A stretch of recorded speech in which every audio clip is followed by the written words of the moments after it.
انا اللي عملت في نفسي كده، انا اللي دخلتها البيت وجمعتكم، بس زي ما جمعتكم هعرف افرقكم. مستحيل، مستحيل. انت يا داليا، ده انا ما حبيتش حد غيرك.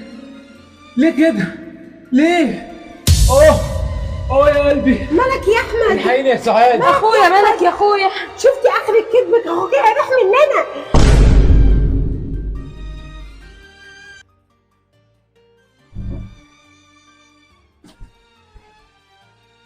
بقول لك ايه يا حمودي، صاحبتي جايه لي النهارده، قوم البس بقى كده وروح شغلك عشان ما تجيش تلاقيك. جرى ايه يا سعاد؟ ده النهارده اجازتي وعايز اريح في البيت. طب خلاص انزل اقعد على القهوه لحد ما هي تيجي وتمشي. يا بنتي ما تيجي عادي وانا قاعد، ايه المشكله؟ وانا راجل غريب؟ ده انا اخوكي. مش غريب يا اخويا، بس البت حلوه وانا عارفه حركاتك. دي غيره ايه الهباب دي؟ يا بنتي ده انا اخوكي، يعني المفروض تظبطيني زي ما بشوف الاخوات بيعملوا مع بعض. ايوه بغير، البت حلوه ومسهوكه ومن النوع اللي انت بتحبه، وانا ما بحبش حد ياخدك مني. الله، ده انا كده قاعد وش. ماشي يا اخويا، بس على الله تخرج من اوضتك او اشوف وشك هنا لحد بس ما البت تيجي وتتكل على الله. معرفش انا بس ايه اللي خلاني اتسحب من لساني واقول لها تعالي اقعدي معايا. انت حر يا احمد، انت اللي هتجيبه لنفسك معايا. اضحك قوي يا اخويا اضحك.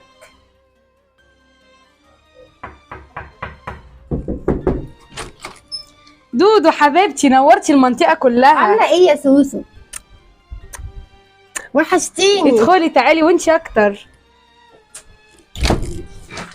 ايه الاخبار؟ الحمد لله يا حبيبتي، انتي عامله ايه؟ طمنيني عليكي. كويسه يا قلبي الحمد لله، وحشتيني كتير. انتي اكتر والله، طمنيني عليكي. اتخطبتي ولا عملتي ايه في دنيتك؟ ايه ده؟ ايه الموزة الجامدة دي؟ والله طلعت تعرفي ابطال يا عيسوي. اتخطبت يا خسارة، هو ده بقى الكلام اللي يزعل. لكن فركشت من كام شهر. يس، هو ده الكلام المظبوط. حبيبتي ربنا يعوضك باللي احسن منه مليون مره. ايوه، اللي هو انا. الحمد لله. احكي لي انت دنيتك عامله ايه دلوقتي؟ احكي لك كل حاجه، بس اقوم كده نعمل ايه كوبايتين اي حاجه ساقعه كده نشربها واجيلك على طول. خلاص يا قلبي.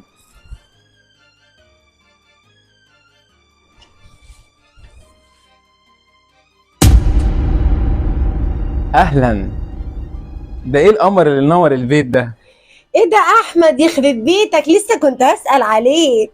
ده القلوب عند بعضها بقى. لسه كلامك حلو من وانت صغير، يا رب تكون عقلت. طب ما تجيبي رقمك طيب قبل ما ساعات تخش عشان نشوف موضوع عيلتي ده. هرن عليك، انا معايا رقمك القديم لسه زي ما هو. ده حب بقى.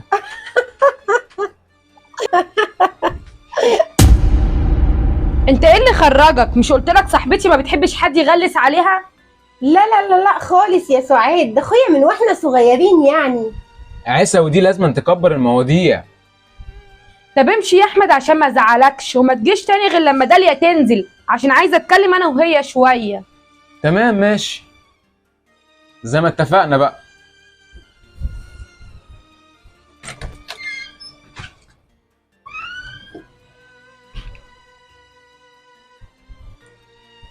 سعاد، انت وشك قلب ليه كده لما لقيتي احمد قاعد جنبي؟ انت عارفه يا داليا ان انا ماليش غيره، هو سندي بعد اهلي، وبعدين كده بصراحه انا بغير عليه من الهوا الطاير. هو بصراحة اتغير عليه.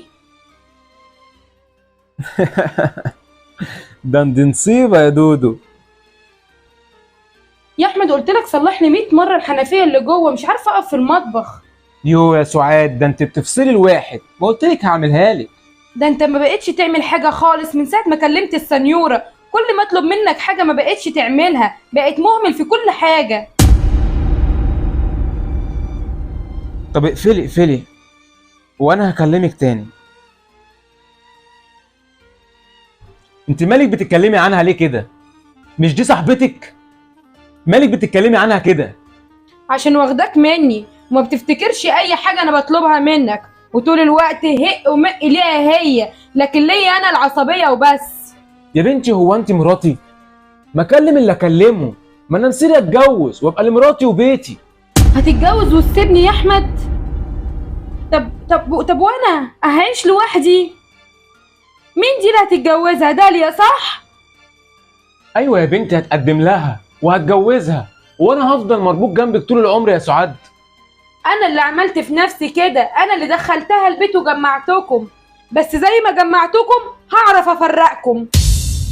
ده انت مجنونه وبتخرفي. خلاص قله الجواز لحست مخك.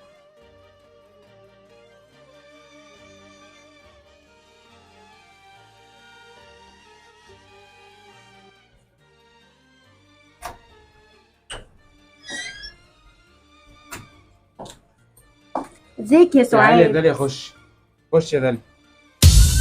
هو في ايه وايه اللي جايبها؟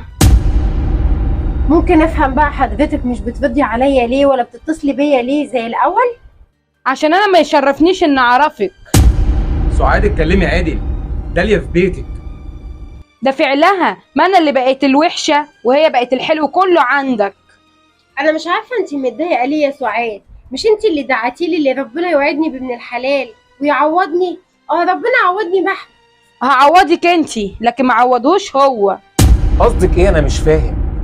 انا مبسوط ومرتاح مع داليا وخلاص هاخد الخطوه واتقدم لها. ده مستحيل يحصل. ليه كده بس يا سعاد؟ هو انا وحشه؟ وحشه ولا نسيتي زمان؟ بس عليكي يا سعاد، انت كنت بتحبيني وكنت بتعتبريني اكتر من اختي ليكي. ايه اللي حصل زمان؟ اوريك انا حصل ايه زمان. اتفضل شوف الاستاذه كان بتعمل ايه، دي صورها.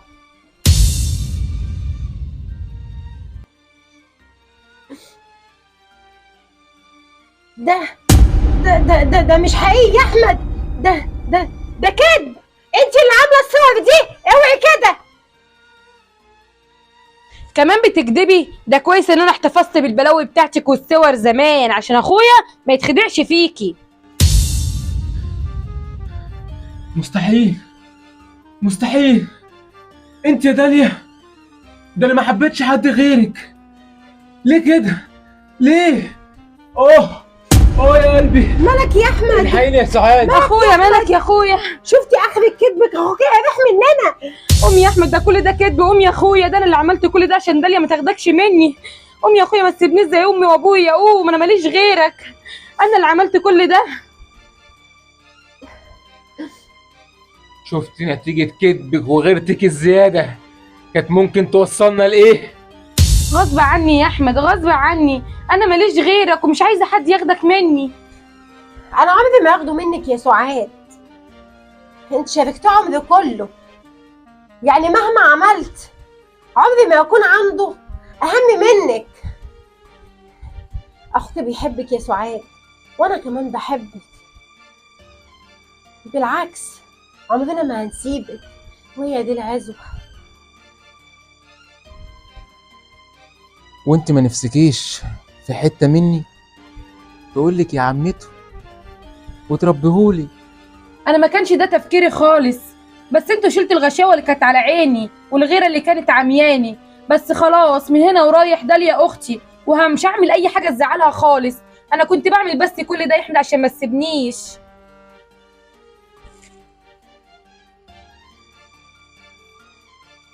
يلا استعجلوا بقى كده عشان اشوف عيالكم كده. ربنا يخليكم لبعض يا سعاد يا رب، ويخليك لينا يا احمد. ويخليكوا ليا يا رب.